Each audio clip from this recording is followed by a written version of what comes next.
Drawing pa rin ba ang bahay na pangarap mo? Gawin natin totoo yan. Dito kay Casa Natalia sa Casabay na Dipulilan.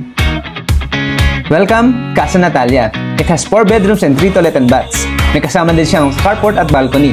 Meron itong 125 square meter of floor area at 125 square meter of lot area.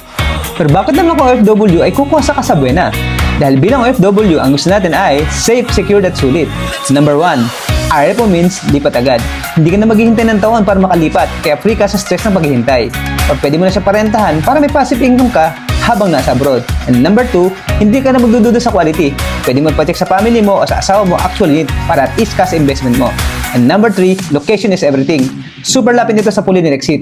And the most important is, ito ay flood-free. Kaya habang bumabagyo, alam mo safe ang family mo.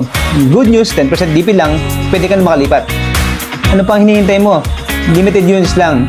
Kabayan na OFW, seafarer, deserve mo ang reward na to. Kaya kung marami ka pang tanong, detalye, sample computation at tripping, message me lang sa mga number na to at sasamahan kita sa free tripping everyday.